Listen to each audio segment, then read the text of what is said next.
That racially motivated mass shooting in Buffalo, New York. 10 people were shot and killed yesterday. 3 more were wounded. The families of victims describe the heartache. He took away my mother.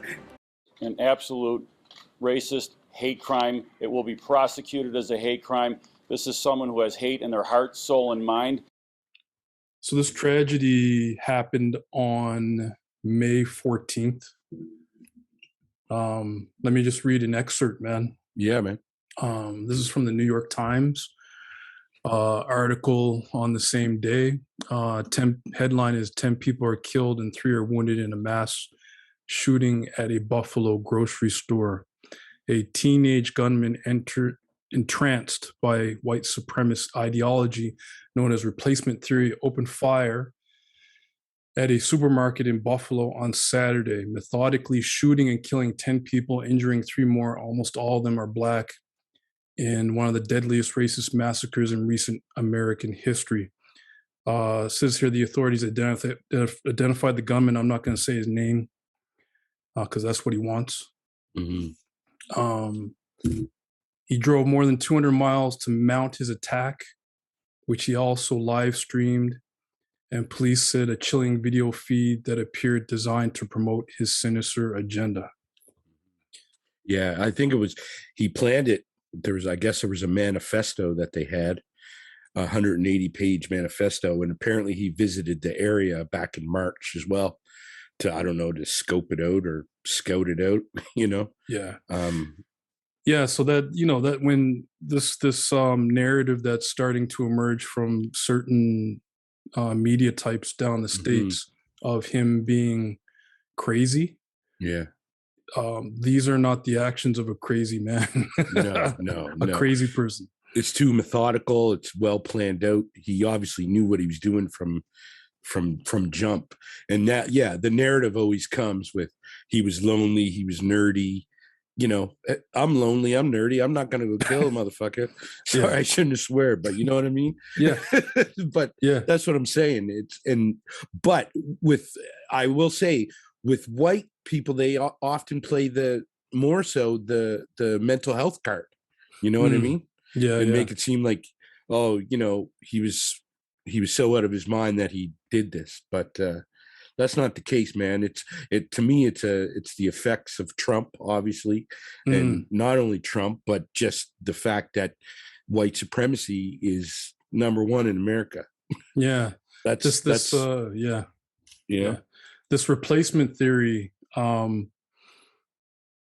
me just break that down a little bit. I'm looking at a Vox article here that was published yesterday, May 17th, 2022. The name of the article is "Where Replacement Theory Comes From and Why It Refuses to Go Away." I'm not going to read the whole article. So, a brief history of the flawed and racist replacement conspiracy theory. In the United States, white people fear about being replaced by quote unquote outsiders and migrants in quote unquote inferior backgrounds has a long history. These fears were especially apparent in the early 1900s when white intellectuals openly explored and shared ideas about displacement that shaped immigration policies and other laws. And it's got a long history. And it seems as though, like you mentioned Trump, this theory, it was always marked as being a fringe theory, but it was given credence and brought into the mainstream by certain phrases and ideologies that the former President Trump actually brought to the mainstream. And now they have this guy, what's his name, Tucker Carlson, who is almost like, some sort of parrot on Trump's shoulder, and he's spewing this on the daily. And they're making millions of dollars from his broadcasts, so they don't really do anything to sort of flag it or anything like that. And it's basically it's undermining everything that people may try to change. It's still that proverbial thing in everyone's back. It's that Trump effect and he still has his followers. I mean, 70 million people voted for him. I'm not only blaming this on Trump, I'm just saying the hysteria that he has made, and now it's coming back even though he's out of office. You know what I mean? Well, yeah, once you open up that can of worms, though, you're not able to put that back. Yeah, and exactly. and that's essentially what's going on. Like, he did open the door for a lot of this stuff, but it's out of his control now. Yeah, of course. Yeah. And then once you and it's because the United States is the center of a lot of media and cultural history. This is something that went around the world, like the extremist from Norway that went on in Christchurch in New Zealand back in 2019. He actually had a manifesto, and he quoted Trump and whatnot as well. That was a very deadly shooting. Like, he killed 50 Muslim worshippers. Wow, man. Right. And a lot of his ideology and stuff that he was spewing is stuff that we heard from Trump and his administration and other right-wing sources in the States. So it's a can of worms that was opened. Yeah. That's been around for a long time, but it was always on the fringe, right? But like you said, given mainstream credence by people like Trump and Tucker Carlson, though, huh? Yeah. And then it just sort of triggers the whole situation that America is in. And it also, man, you got to look at their gun laws too, man. Their gun laws are just ridiculous. There's a right to bear arms, but bearing arms usually comes to harm for a lot of people, because anyone can get it. You don't know anyone's mental health state. You don't know what plans they have. You say it's for protection, but it can also be used to commit these crimes, and anyone can get them. And I guess there's estimated 400 million guns in the US right now, and there's only 11.3 million guns manufactured in 2020. But there's all these sort of private manufacturers that make these guns, and they're called ghost guns, and then they're out there in the market. And then, of course, America has the mentality of always bearing arms, but it's also the money that comes with it, with these things, right? But that all these things lend to these other things, Yeah. And it's a valid point, because this particular 18-year-old young man that has done the Buffalo shooting, he was actually taken in by law enforcement officials a year ago and given a mental evaluation because there were worries about some of the threats that he was levying on his school and whatnot. Now, why wouldn't, when he went and legally purchased these firearms that he used less than a week ago, why wasn't he flagged somehow? Yeah, exactly. That's the question, right? Yeah. The other aspect of this is, we're coming from a Canadian perspective. We're in Toronto, and Buffalo, New York is very close to us. It's a 2-hour drive over the border. But not only that, but the two communities share a lot. There are a lot of Americans that have Black Americans that have moved to Toronto, and vice versa. There are a few Black Canadians that might have close family ties in Buffalo. Yeah. So this is very close to home for our community, huh? Definitely. I think it always rings true.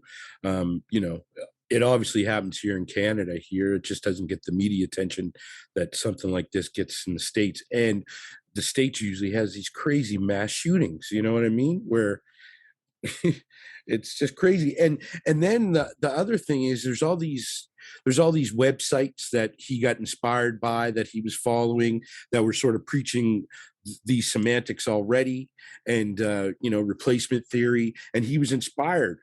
Well, the big thing, like here in Canada, through our Charter of Rights and Freedoms, hate speech is actually illegal on a federal level. So it's very different than the States. So this type of speech and this type of these types of writings are actually protected under their constitution. Oh, well, freedom of speech, I guess, right? Yeah, we're here in Canada. This is where a lot of the trucker BS, they talk about Canada not having the same types of freedoms as they do in the States. They're Yeah. talking about, excuse my French, but crap like that. But, you know, in saying that though, a lot of the cultural mores that are down in the States bleed up here. So, you know, even though we're not, hate speech is illegal, there's ways around that, by cloaking the speech in other language. Yes, exactly. Right. Yeah. And which they do here in Canada. Mhm. But the other aspect that I wanted to talk about with this was the police response. Now, the police response, these guys were heroic. They went in there. Their response was quick. Mhm. I think from the time that they were called, they were on site within 2 minutes. Yeah. And they confronted the gunman, and he was arrested. Yeah. My issue with the police response is that it's not consistent with the way other people are dealt with in the same manner in less threatening. Like, and what I'm talking about is black know. people. Yeah, and you might as well speak the real, because if that was a black man, he would be dead. You know. Oh, he would have pulled up. They would have seen the assault rifle, and they would have Yeah. fired upon him. Yeah. Yeah. Right. Yeah. But in even saying that, though, there are in situations where there are unarmed people that have been dealt with way harshly. You know, most notably saying George Floyd. Mhm. You have Breonna Taylor. Like we can name them off. Yeah. Yeah. There's a long Unfortunately, we list. can name them Yeah. off. We can name them off. Yeah. In Canada, the same principle holds. It's just that we don't hear about these names. Mhm. So I'm going to take a minute and read some names, man. Yeah. Well, I'm going to no. read some names, man. Like, these are black brothers that have been killed by police, unarmed, Unarmed. in situations where they, you know, either some type of police interaction where police were called for whatever reason, Mhm. and something ensued, and they were either shot or killed in some manner. Yeah. Nicholas Gibbs, Orlando Brown, Bonnie Jean-Pierre, Rene Gallant, Clive Mensa. I've mentioned Clive Mensa several times on this podcast. Yeah. You know, Clive Mensa, a brother that was in his backyard. Mhm. A noise complaint was called, and within police getting there within 2 minutes, he was dead. Yeah. You know, if the police showed the same restraint that they showed for this young man down in Buffalo, getting there within 2 minutes, if they showed the restraint that they showed for, if Clive got the same restraint that they showed for this, he would be alive today. Yeah. Yeah. And Clive was unarmed. Yeah. What else can you say about that, Yeah. man? Well, yeah, it's crazy. Yeah, and you know, same thing with George Floyd. You know, Yeah. you handle the situation different to an unarmed person. That's the thing. Mm. An unarmed person, you know, how do they die? Yeah. You know. Well, it's instead of the police got on site and they did what they're supposed to do. They de-escalated the situation down in the States there.